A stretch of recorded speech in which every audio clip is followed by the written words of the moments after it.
All right. Welcome to the first Central London, what we calling this, Coaches Q&A or Coaches Corner, Coaches Roundtable. Coaches something. I like Coaches Corner. Coaching the coaches. Yeah. Anyway, Coach on thing. that topic. Alex, I believe you have shortlisted some questions. Yeah, I got a couple that obviously were sent in that I thought would be quite good to discuss. So I don't know how long this thing will end up being, although if it's around 45 minutes, give or take. Yeah, perfect. Yeah, so I've got 5 questions here. We'll see how many we can get through. Solid. But yeah, I've got the first one comes from Prince, and it's how do you overcome fear/anxiety in lifting heavy? Any tips? Ooh. Do you want to start us off or do you want me to? I don't know. Do you want to kick it off? What do you do? I don't think there's one set thing that I would advise doing over other things. I think what's worked for me in the past is the more you lift heavy, the more you get comfortable with lifting heavier than what is perceived as heavy. So let's say, for example, that your best snatch is 100 kilos. If you've only hit that once, well, then obviously it's going to be scary that you've only hit that once. But over time, I think the more times you hit, say, and I'm not just talking hitting 100, I'm talking hitting maybe between 90 to 100, you feel more comfortable, mainly just because there's consistency there. And I think with consistency, it becomes the idea of the fact that you know that you can do that regardless of whether you feel like crap or whether you feel great. Yeah, I think we just like knowing, like even just stepping up to a heavy lift and just I've hit this before. Like, yeah. I've hit this before because I did it last week or something like that. It's like that gives you an extra boost. But it's as you say, it's like 90% doesn't move in the same way to 50%. You can't keep doing doubles and triples and expect that to translate directly to to heavy singles. So, yeah. I think it's getting comfortable. You don't necessarily have to do like the full snatch or full clean and jerk. Like even just stuff like heavy pulls, heavy snatch balances, that kind of thing. Anything that kind of gets you familiar with that weight. And then I think as well, just like not thinking about I've got to make this lift or I've got to get under it. Yeah. Just more about like process. Just like hit the positions. So if you hit the positions, you make the lift. Yeah, I think positions is a good one as well, because let's be honest, when you get past 80-85%, everything starts to feel heavy from the floor, and like psychologically, when you're lifting something heavy off the floor and your first thought is, this is heavy off the floor, how is this going over my head? Shit, this is heavy.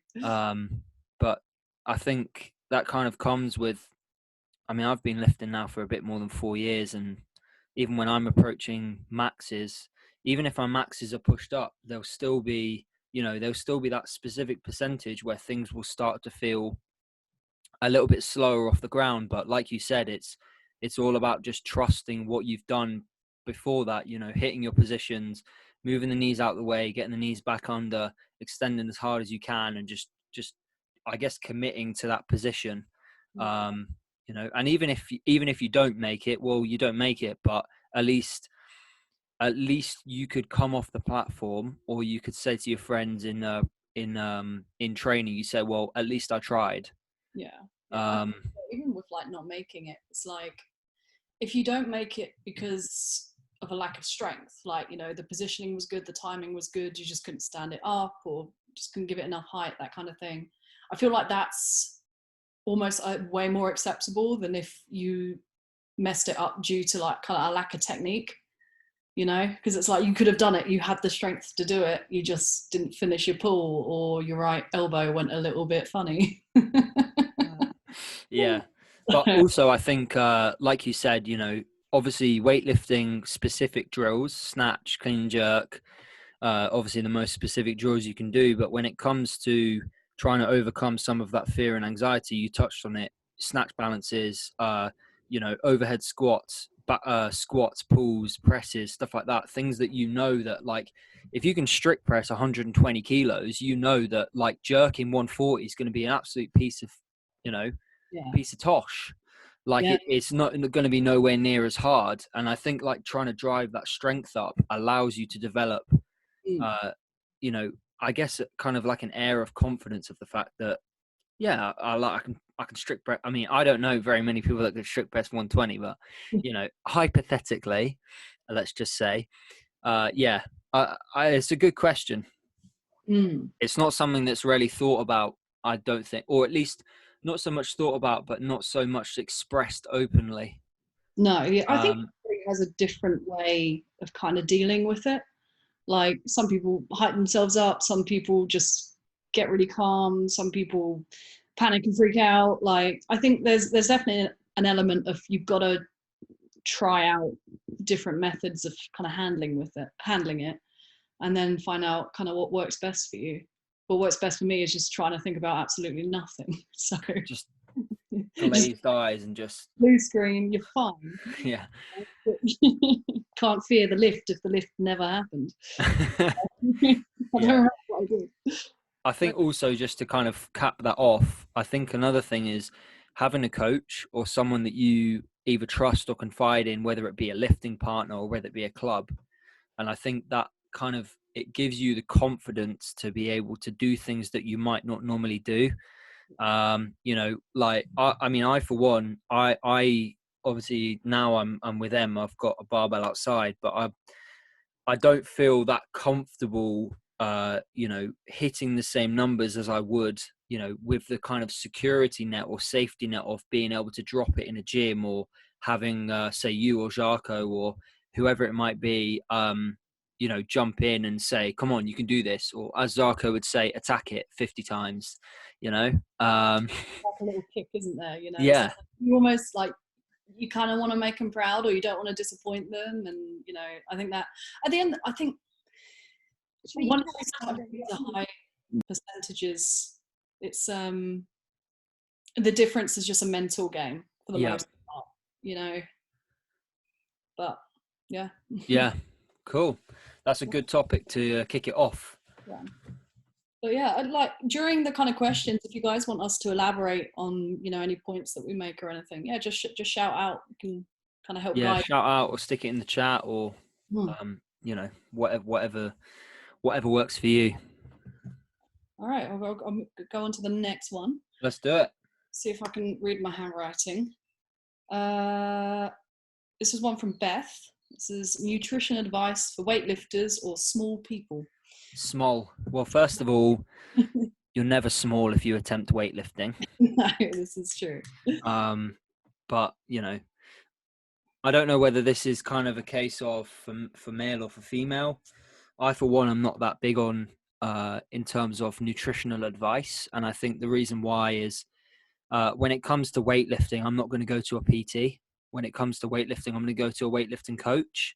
I.e., you know, the same with nutrition, but there's obviously basics where, you know, eating well, training well, sleeping well, recovering well, like they're all fairly understandable, even if you don't have a nutrition degree, Yeah. or whatever it might be. I think this is it, isn't it? Because it's like every time I've looked into nutrition, I've got to say, like, just to preface, this is probably the one area that I'm not, you know, it's probably my weakest area. But you kind of get into it, and there's so much conflicting information, and there's so many things that work for one person then don't work for another, and you know, so I think it's like if you can just get the kind of main principles down and just work on those rather than like trying to kind of balance your macros out to the gram and, you know, all of that, you know, just eat well, eat varied, obviously eat a ton of protein. I think what's the recommendation usually? I say it's for bodybuilders. It's something like a gram per pound of body weight. So I think it actually, I think it's somewhere between 0.8. It starts at 0.8, and I think it can go up to 2 grams per kilo. Right, yeah. Which is a lot. Like that's, I wouldn't advise someone eating 2 grams of protein per kilo of body weight. Like that is a very hefty amount of protein. I would. I've also heard 1.2 to 1.8 for like, that's like Yeah. peak muscle growth, I think. Yeah, exactly. And I think it's kind of like, but the thing is as well with nutrition, I think a lot of it will come down to preference. Yeah. You know, there's obviously going to be, you know, someone might say to you a high protein diet works really well. And obviously there might be studies that prove that high protein or high carbohydrate or high fat work really well, and, you know, vice versa. But I think, you know, you could quite easily say, yes, carbohydrates are good for explosive activity. Weightlifting is an explosive activity, eat lots of carbohydrates. But I know for one, if I eat loads of carbohydrates, I feel super sluggish and super heavy, you know? Yeah.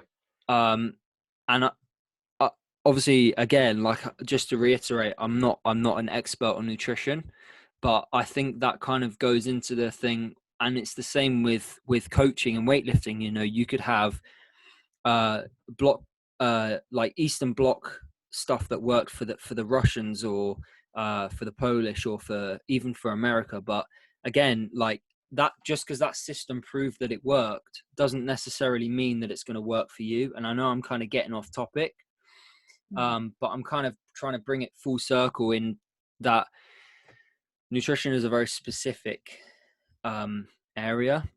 Yeah. Alex touched on it well by saying just try and eat a balanced diet. If you feel hungry, eat a handful of protein, eat a handful of carbs, eat a handful of vegetables. You know, if you don't feel hungry, then maybe don't eat as much. Usually eat maybe a little bit less before training, a little bit more after training. The occasional beer is not going to hurt you. If you're trying to watch your calories, but you do still enjoy a drink, maybe some spirits is probably better for you, because obviously they're lower in calories. Ironically, yeah, here's where we're recommending vodka over. The Polish and the Soviets had it right. You know, they knew how to do it right. It's like, yeah. And then obviously, what I can't even remember what my point was, but yeah, I think I kind of touched on it with it's very personalized. And I think when it comes to being a weightlifting coach, it's good to have that basic understanding of you should be eating a healthy, balanced diet. You know, you might even be able to calculate those macronutrients for that person. But again, it comes down to preference. And I think that's where it comes down to, if you want weightlifting, come to a weightlifting coach. If you want nutrition, you should definitely go to a nutritionist, just because, or even a dietitian, because they are so well experienced in that field that they're definitely going to be able to provide so much more information to you in that subject. Yeah, I think as well, like, kind of, this is one of the reasons I think that nutrition is not kind of focused on as much in weightlifting, is that, like, you know, you've only got so much time and so much money to spend, right? So who are you going to go and see first? Are you going to see your coach for a one-to-one, or are you going to go and see your nutritionist for a one-to-one? You're going to see the coach, because it's going to give you the biggest bang for your buck. So it's like, only once you've kind of hit all those basics, you know, you're getting coached regularly, you know, your lifestyle's good, your time management's good, like that kind of thing, then you can start to focus on, like, the little things. I know nutrition's not little, but like the advantage that it would give you compared to, say, you know, say having one-to-one coaching sessions is going to be less. So I think it's one of those things that, like, especially if you're sort of a beginner or an intermediate, you don't necessarily need to worry about as much. Again, you know, just eat a balanced diet, eat well. But in terms of, like, the really kind of complex parts of it, like, not something that you need to worry about sort of that much. I would also say, sorry, just to interrupt, in terms of the kind of question where it's weightlifting, like nutrition for weightlifting specific, but also for smaller people. And I'm assuming what you mean by that is, let's say, for example, you're a 60 kilo lifter who wants to go up to 64. So you're trying to actually put weight on. And I mean, for one, I don't ever struggle to put weight on. I've never, since I was a kid, I've never struggled to be able to get up to a weight class and maintain that. And I think that's mainly just because I love to eat food. And like, I'd have no problem feeling full or like eating a lot. And I don't know whether that is just because I have a fast metabolism, or because, You know, I'm just a fat pig and I like to eat a lot, probably a bit of both.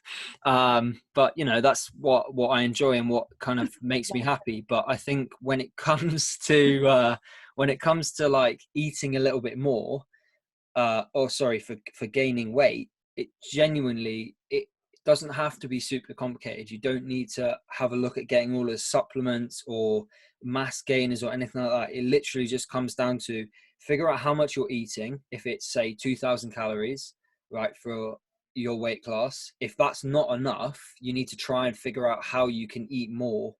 And when Alex was bulking, and this is probably not the best nutritional advice, but Alex was trying to figure out how to get more calories in her breakfasts and stuff. So I just said to her, well, what are you eating? She goes, oh, I eat overnight oats every morning. I was like, well, just put double cream in it.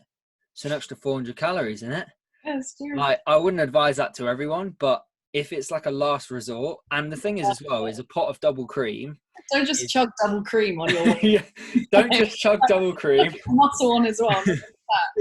But yeah, because for me, it like, you know, I weighed like 74 this morning. So I'm not like, you know, a huge person by any means. So that difference of a few hundred extra calories, you know, that makes a difference, like in the long term over the space of and it's got to be tracked as well, you know. Yeah, I think you can't just randomly eat more.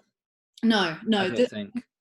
Consistency. It's I did try tracking calorie like macros, but honestly just found it alright. Yeah. And, I mean, I used to do that as well when I was a skinny 85, trying to stay within that category. But now there's a 96 and I'm trying to stay on an 89. I'm just like, fuck it, I might as well just go to 96. Yeah. And if I don't make 96, well, then I've got 102, I've got 109 and 109 plus. The further you go up, the less competition there is. The more gains. But hopefully, Beth, that answered your question. If you want us to kind of elaborate a little bit more, then again, more than happy. But I think just to cap it off, for nutrition, I think genuinely the best advice I could give you would be to try and seek specialized advice from a nutritionist. 100%. And also just experiment, you know, I think with just knowing how to cook as well, like that's fundamental. Like, teach yourself how to cook. You know, no, but it's like, if you know how to cook, you can make something from scratch. You can vary the amount of protein, fat, or carbs that you put into it. You're making food that you enjoy, and therefore you're going to eat more of it, which is going to help if you're trying to go up a weight class. And you know what? It's just nice to eat good food. So I think it's important. Like, you know, it's that kind of 80-20 principle. Like, you want to be a good weightlifter. 20% of it is weightlifting. 80% of it is everything else. It's, you know, the cooking and the sleeping and the lifestyle and all of that. So yeah, training and sleep is probably, I think sleep is probably the most underrated recovery tool. It's also free. If you've got, I mean, obviously you've got to buy a bed and stuff, but once you have the bed, it's free. You don't ever have to pay for sleep. It'd be a bit weird if you had to. To be honest, though, I feel like if people were to pay to go to sleep, I feel like they'd take it more seriously. Yeah. Anyway, that's another topic. All right, let's move on. I've got a question from Mark. Marky boy. How many days a week is ideal for training? Oof. I'm going to go straight in with this, and I know this is a very vague answer, but I would say it very much depends on the individual. It very much depends on the ability for that individual to recover. It also very much depends on if that individual is continuing to make gains on 3 days a week. Why do they need to do any more than 3 days a week? You know, and I'm kick it off with that before we go into like a huge tangent. But I think it genuinely comes down to how much can you do, or how little can you do with the most amount of reward. And I know most people in weightlifting will do 5, 6, maybe even twice a day. But let's be honest, a lot of the people that are doing twice a day, 5, 6 days a week, they're probably going to be taking something that's going to help them train that hard. Not everybody, but like it is a very difficult lifestyle to shift heavy tin twice a day, 5-6 days a week. If we're just talking us, for example, who are, I would consider myself a recreational lifter. I don't earn money from it, obviously. Obviously, we have our club. That's a little bit different because we're coaches. But I'm talking as an athlete perspective. I would consider myself a recreational athlete. I would train anywhere between 3 to 6 times a week. Yeah. Anything you want to add? Don't know. Pretty much it, I think. Yeah, again, it's like, you know, the number of training days is like, first, like it's an individual thing. Like, firstly, like, why is that individual doing weightlifting? Like, what is their aim? So if it's just like a recreational thing, they're just doing it for the social, to keep fit, then, you know, probably 2 or 3 days a week is pretty standard. You know, if they're doing, I don't know, again, it depends on the level. Like, if they want to go to the Olympics, you're probably looking at like 5-6 days a week, like maybe double days, like depending. It's so again, like, but it's, as you say, it's that kind of risk reward. Like, the more days a week you do, the higher the risk, the higher the potential reward. Like, you know, the risk of injury increases, and although like your kind of total rewards is increased, like the marginal benefit you get from each additional session is going to be reduced. You know, you don't get twice as much benefit from doing 6 sessions a week than if you do 3 sessions a week, if that makes sense.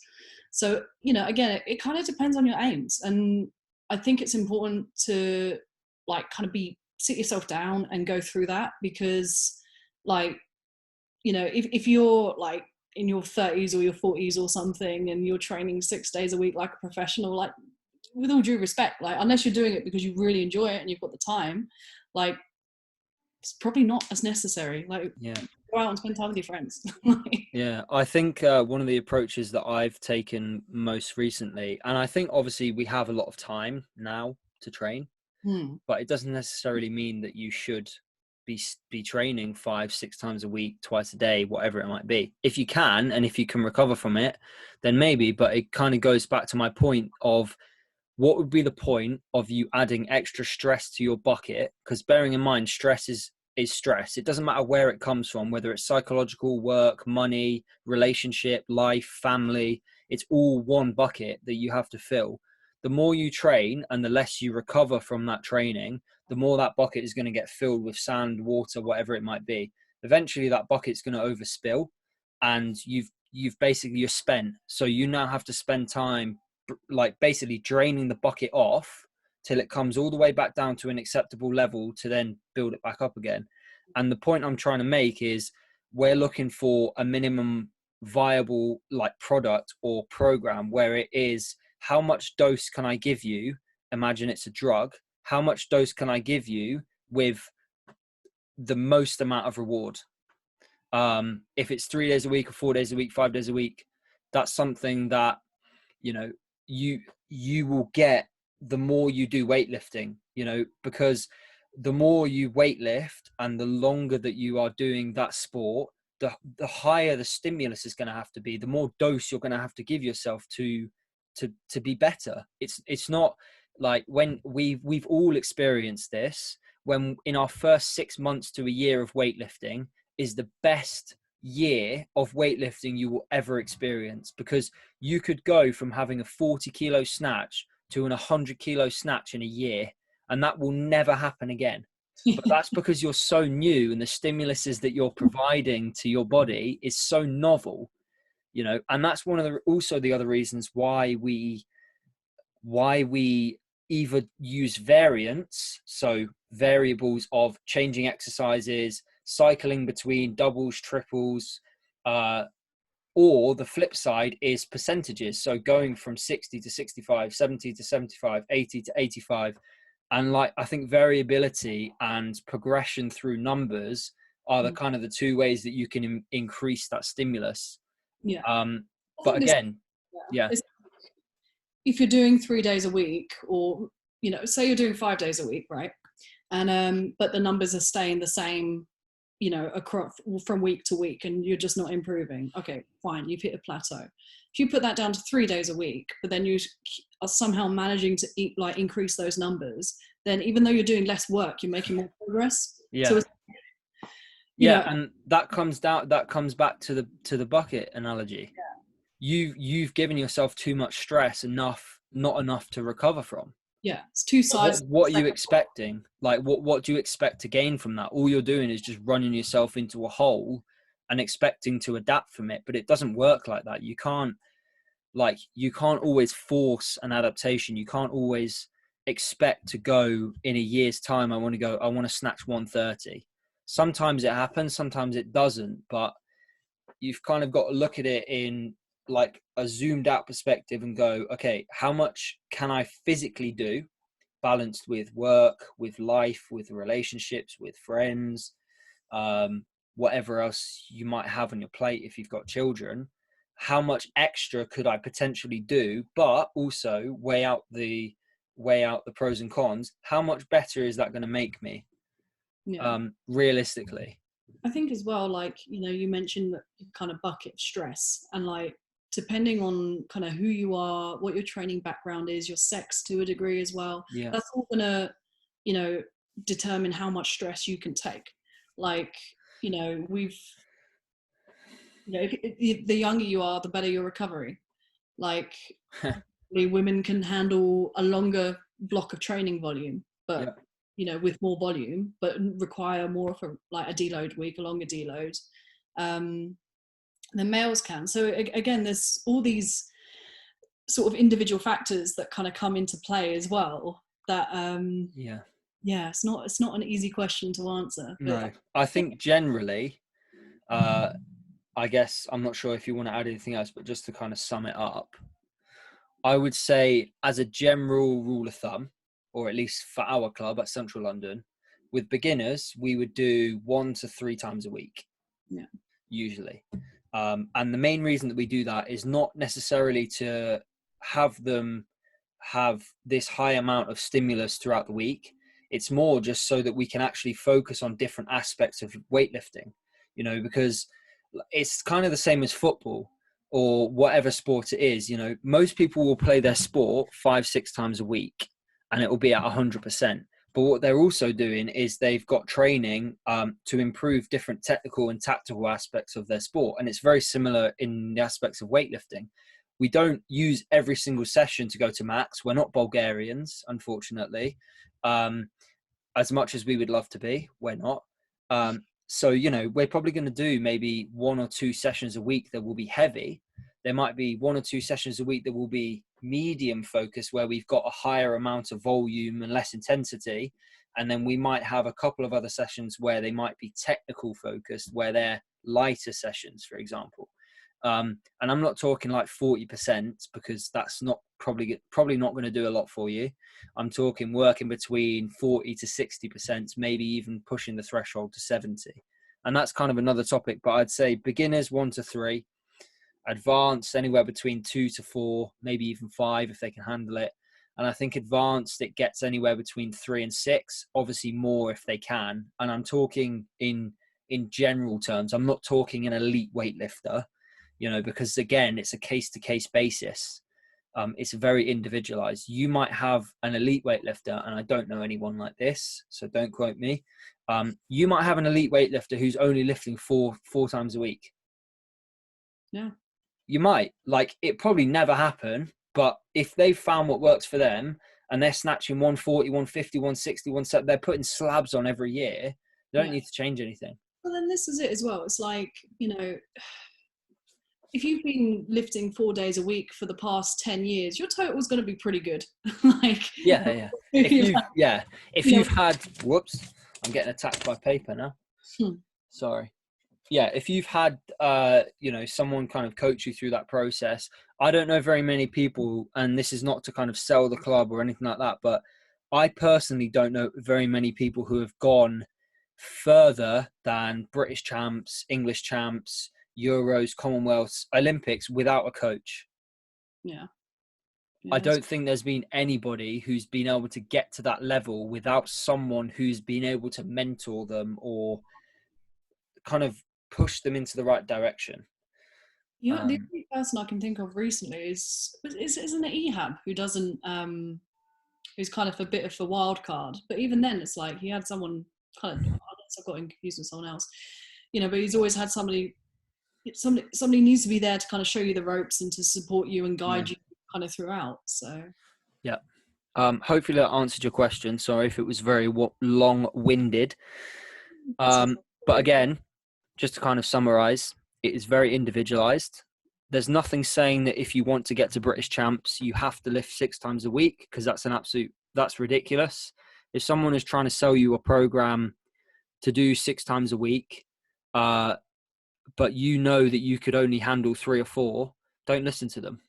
Go and find someone else who's more well suited to you. At the end of the day, it's your money, it's your life. And it's also, your responsibility. If you find someone that works well for you and you can do 3 times a week, perfect. Stick to 3 times a week. Yeah, I think it's so long as, like, the most important thing is, are you improving, and can that be measured? Not just like, I think I've improved, my technique's got better. It's like, no, I've actually added more to your total. Because at the end of the day, it's like, that's kind of the measure that we use. So, well, for weightlifters specifically, that's the only thing that matters. Obviously, there's a lot of nuances behind that, but in essence, the only thing that matters if you want to be a weightlifter is how much weight is on the bar. Yeah. Obviously, we're not talking about technical aspects or how good your pull is or how much you can jerk. Literally, how much weight is on the bar will be determined by how good of a weightlifter you are. Because obviously, you have people. I'm going off on a massive tangent here. But you set me off. You like, you're in whenever you watch weightlifting at the Olympics, all right, or world champs or Europeans or even British champs, right? If you've got some person who's snatching 140, okay, and you just go, wow, that's a lot. You don't really think about how, if their technique is crappy, right? If you've got someone that snatches 40 kilos, okay, and I'm not talking like someone who's just got into weightlifting, I'm talking someone who's managed to get to British champs snatching 40.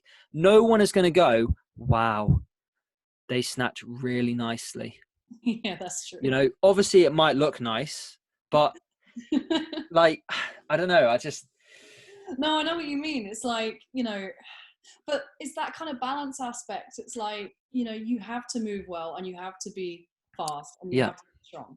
It's like, you can't, if you're just one of these things, if you're really, really strong, but you move like shit, nobody's going to really like that as much. But if you're really technically proficient, but you're not strong, then,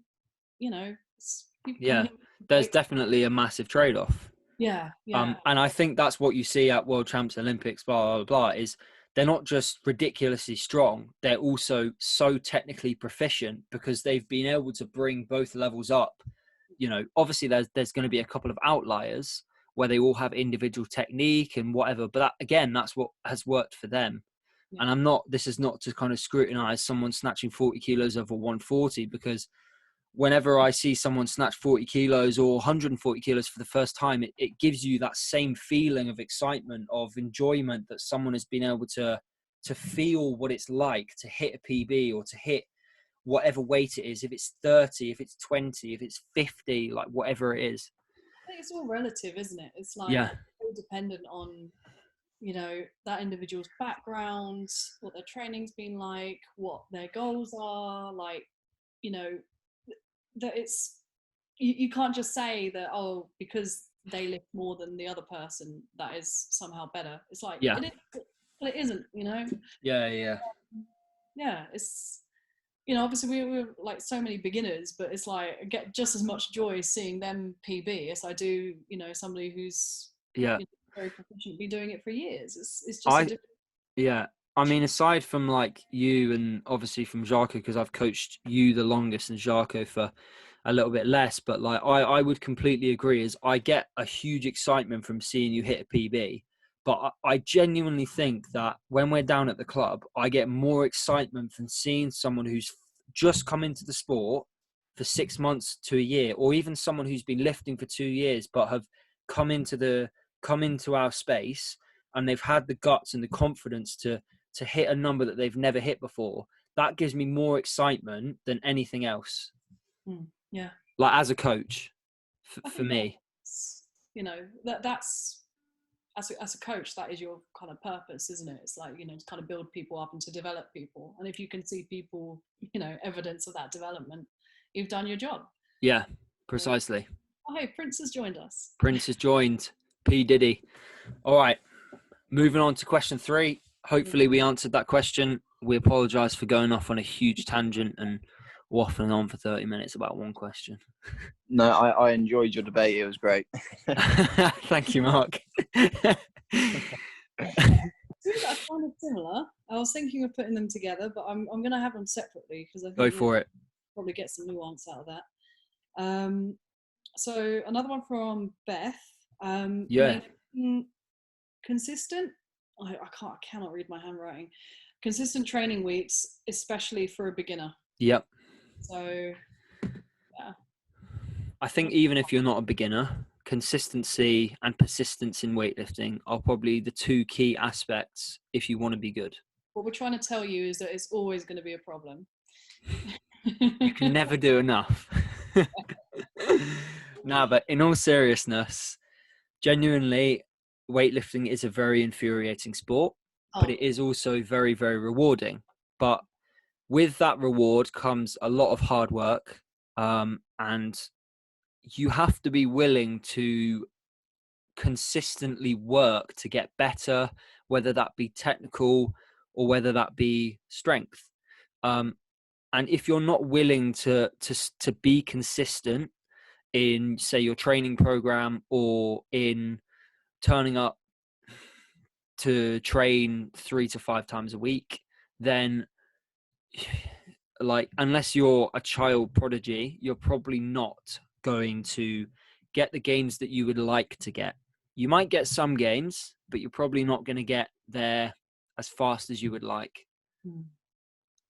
Yeah, I'd say, like, as a beginner, you know, because your focus is more kind of short term. Like, you know, you're not technically proficient yet. You're not strong yet. You're not, you know, you don't really know how far you can go, what your potential is. You still need to find that out. Yeah. So I think the most important thing is, honestly, like, it's just going to be to find that out. And how are you going to do that? By investing time. How are you going to invest time? Just by enjoying it. Like, you know, 100%. I think, you know, it's like, I know that's like a bit like fluffy, or it's like, oh, well, you know, when you may as well get them working hard and, you know, you push them and that kind of thing. That's like, no, it's like, if you enjoy what you're doing, you're going to kind of go above and beyond. You know, you're going to come back from a training session, you're going to hop on YouTube and you're going to start going through like hook grip videos, or you're going to buy books on the subject, whatever it is. It's like, and I think as a beginner, like, that helps so much because you've not necessarily developed the kind of like discipline and organization yet. That all comes with time. Yeah. Like, you know, discipline to turn up to training sessions like on time and on a schedule, like organization to have a program written out like in a training journal, that kind of thing. And like, all these things kind of help to maintain that consistency, but you don't have those tools yet. So I think the most important thing that you can like have in your arsenal, again, is just to enjoy it. So like, even if it means, like, I'm not saying go off program all the time, but I'm saying, like, you know, maybe add things in or try out new things, or like, you know, just be creative with it. And you know, because I think, and it will teach you so much. Like, you know, I think, Connor, you know what I mean? Like, you know, we always joke about like the beginners come in, you can throw anything at them and they'll improve. Yeah. And it's because you've got so much ground to cover that, you know, again, anything will teach you. You know, if somebody could come in, you could say, right, we're going to learn to squat jerk. It's like this, you know, they're going to learn balance, they're going to learn the dip and drive, they're going to learn overhead stability. It's like all of these things will be needed later on, even if they don't squat jerk necessarily. I'm not saying we're going to give beginners squat jerks, but, you know, that's what I'm saying is, if you're kind of, you've gone through your program, you're like, oh, I think I might have a play with that for 20 minutes, you know, then why the hell not? Yeah, so, I definitely think for beginners, in most cases, it's about having fun. And I think if, like, going back to my point, weightlifting is hard. And I think the more you do that, the more you'll realize how hard it is. But as a beginner, like, it doesn't matter.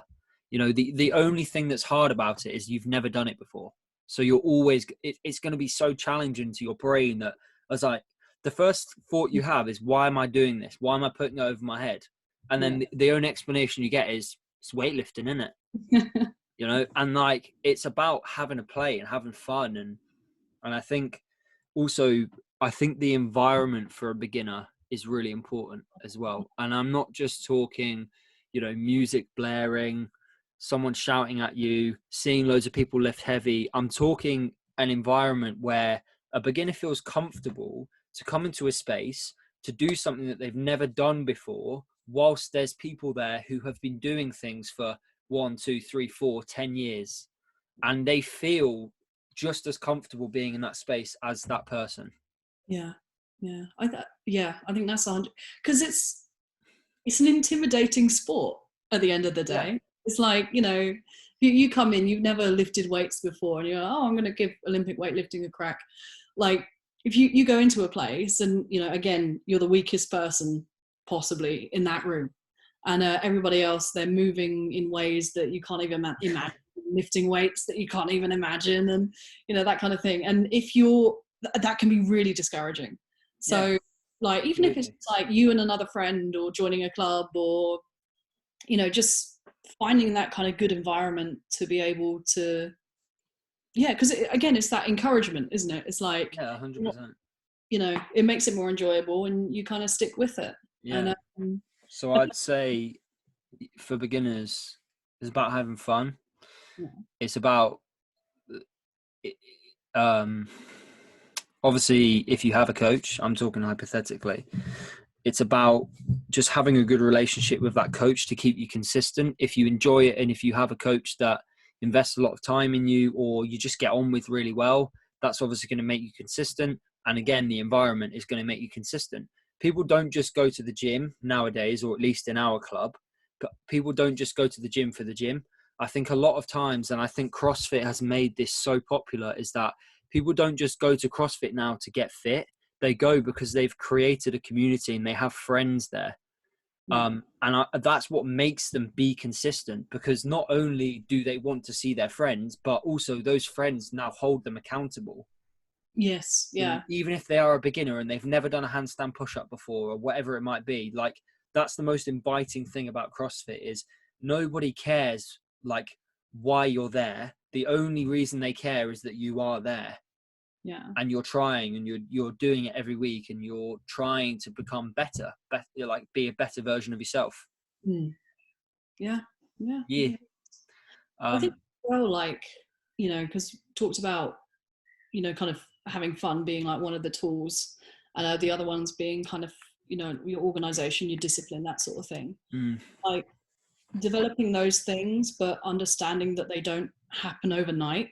You know, weightlifting especially is such an iterative process, where, you know, you got to try something out and it doesn't work. You try another thing out, it doesn't work. You try another thing, it kind of works. Like, you keep doing that, whether that's like with the lifts, or with, you know, the way that you approach your training, that kind of thing.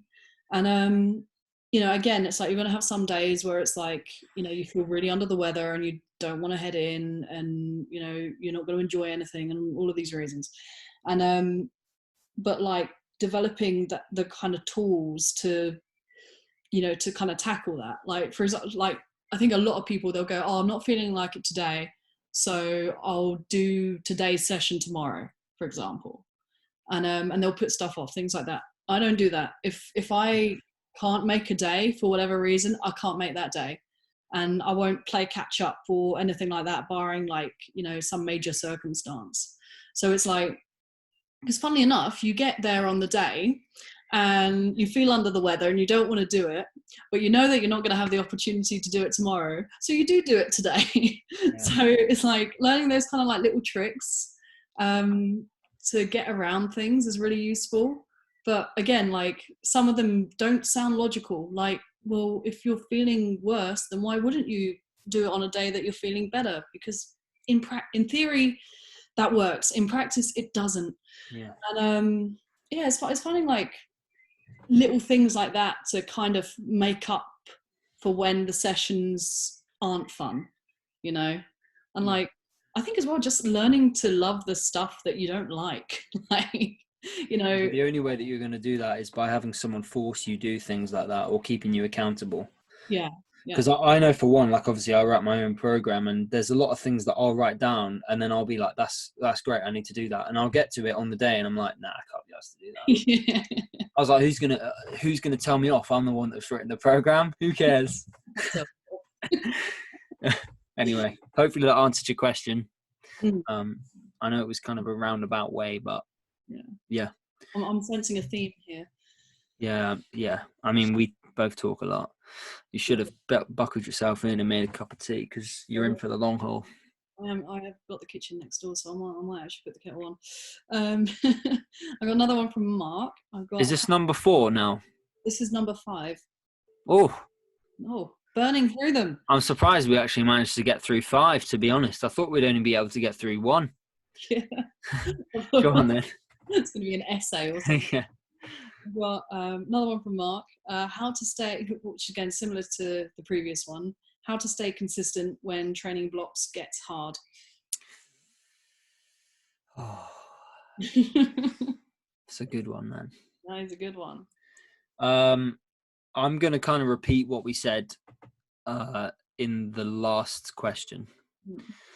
I think environment is one of the most underrated performance enhancers that you can have as a weightlifter. And I'm not talking music in your ears. I'm talking the people who are around you or the coach you have in that gym who you know you're going to see, or even just, even the people that work in the gym or just that environment. I think that's definitely one of the things that has helped me kind of in the past. I think what else helps? God, sometimes, I'm just going to get this out there because we're probably going to talk about this later, but sometimes, honestly, when things get hard, as humans, we have 2 thought processes. 1, yeah, I should probably do this. 2, nah, can't be asked to do this. And I think like sometimes it just comes down to things will be hard, but it's those hard sessions. This is going to sound super cliche, but honestly, I think it's those hard sessions that really do make the difference, or at least make the difference mentally to your performance, where you're able to prove to yourself that you can do something even when you don't feel 100%. And I'm not talking grinding or anything naff like that. I'm genuinely talking, if you don't feel great, sometimes the best thing to do is just try and do as much as you can, even if it's not getting to 90% or 80% and you keep missing behind. Take the weight down and just try and do as much as you can on that day, because that as a mental process is so much more fulfilling than on the days where you feel good. Yeah, no, I think like even just like reframing it, it's like, exactly what you said. The sessions, I'm not looking forward to this session. It's going to be really tough. I don't feel great, but it's going to be a really good opportunity to practice, my mental discipline or my approach to it, or just, just toughness, just eat it. Just eat your session. Like vegetables are good for you. I feel like Alex would be the sort of person where she'd just be like, oh, you feel tired? Suck it up, buttercup. I feel like I'm a little bit more soft in that respect, where because I've had this before where Jaco comes in and he goes, oh, I feel really tired today, bro. And I'm just like, yeah, maybe you should take it easy. Whereas if Alex is in the cage, Alex is the sort of person where she'd just be like, all right, mate. Basically, yeah. Like 100%. 100%. But that coaching session where I hit 95 on that clean and jerk, and it was just like, so day before, it was one of my best friend's birthdays, and I'd considered just letting Connor run the session and just going home. I was like, no, I want to go in, I want to coach, I want to see everyone. Okay, so just a disclaimer, she wasn't drunk. She wasn't coaching drunk, I promise you. I'd vetted her. I was properly in the hangover stage at that. But So we've gone out, headed back to Essex, come back in for what time did I arrive? It was obviously at least 8 a.m, possibly earlier. And no, it was 7 because she interviewed me for her YouTube channel. Oh, Keely, you're talking about Keely. And she was like, "Oh, do you think, could I take some footage of you doing some lifts?" I was like, "Okay." So we got lifting. Okay. And again, just kept putting weights on. It was actually moving all right for 4 hours of sleep. And I kept going in. Then and again comes down to environment. I was egging you on so hard, You were man. egging me on. You kept, like, every time I looked at the bar, there were new bumpers on it. I was just like, I was like, go on, you can do more. Yeah. You came out of that 90 clean, and I was like, yeah, you've got more in the legs. You've definitely got more in the legs. There was no like, Alex, that fucking crushed you. It was like, Alex, you've got more in the legs there, son. So, and then just hit 95. So that was nice. But again, like, just eat it. You can, like, that's the thing. Like, you can feel absolutely terrible, like you've been hit by a bus, and you can still come out on PB. Not every time, but sometimes those sessions are really, really rewarding and really good. And but obviously, if you don't go to them, if you don't show up, you don't get them. So yeah, I would say, as a general piece of advice to people who might listen to this, even though they might not. Lovely. No, but I would say weightlifting is a hard sport, and I'm going to try and relate this to sport in general. I would say there are going to be days where you don't feel great. And again, like we've just said, if you turn up on those days and you at least try, that's going to make the process much more rewarding. And that's kind of like where I would leave it. Everything is going to be hard. It's not always going to be plain sailing 100%. The road is really smooth. It's never like that. Even if you're on performance enhancing drugs, there's never going to be days where you feel 100%. Well, at least I assume there won't be. I have no idea. But yeah, because I'm not that stupid. But anyway, that's another topic. So yeah. Anti-doping. I went on a massive tangent there, and I'm not going to get into anti-doping because. Oh yeah, that's a question for an entire. Yeah, that's one question. UK anti-doping. Anyway, but hopefully we answered your question in a roundabout way again, as we've done with every question that you guys have asked us. How many questions is that for? That was 5 questions. Oh, that was 5. That's okay. Well, basically 4.5.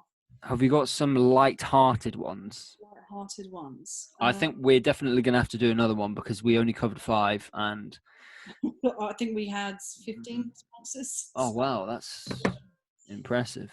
Well, I've got some from Zarko, but how light-hearted do you want? Because this is Zarko. Well, it's just fun to end on a little fun one, isn't it? I mean, if it's from Zarko, then it's not going to be serious. Oh, actually, there is a serious one here, to be fair. Okay, I'm going to ask this one, and you have to respond. Are big muscles needed for weightlifting? Well, yes, but actually, no. Yes and no. Without going into too much science, no. If you want the long answer, a bigger muscle is potentially a stronger muscle, but not necessarily. Yeah. This is Anyway, here's another one. Why is Zarko so handsome? Sorry, wait. Why is Zarko so handsome? Gotta get that accent on. I mean, you don't have to agree with the question. It is a very closed question. It's like you're assuming he's handsome, which I think we both assume he is. I think, well, with that hair at the moment. Why is this camera not on? Sad. I think it's just Serbian genes. That's all I'm going to say, Zarko. There you go. I think that is. We're definitely going to have to write down the rest because we didn't manage to get through. I've just read one from Mark at the bottom. Yeah. Mark, thank you for sending this in. It says, Connor, how do you get your hair like that? How do you get it? Like this? Honestly, I don't know. This is the product of not brushing my hair for 16 years. I used to have obviously I wash my hair. I'm not talking that I don't wash my hair. I'm just saying I don't brush my hair. When I was a kid, I used to have this little comb. I know that I'm going on a massive tangent here. And it had a giraffe on it. It was from was it from Boots? I think it was from Boots. Anyway, it had a little giraffe on it. It was green, and my mum used to use that. Anyway, basically, my mum when she used to brush my hair, she used to like scrape my hair back so hard that it would like aggravate my scalp. Ow. And ever since I've been able to brush my own hair, I haven't. So there we go. Also, I use Tresemme mark. There you go. Anyway, Thank you, mate. Thank you. no worries.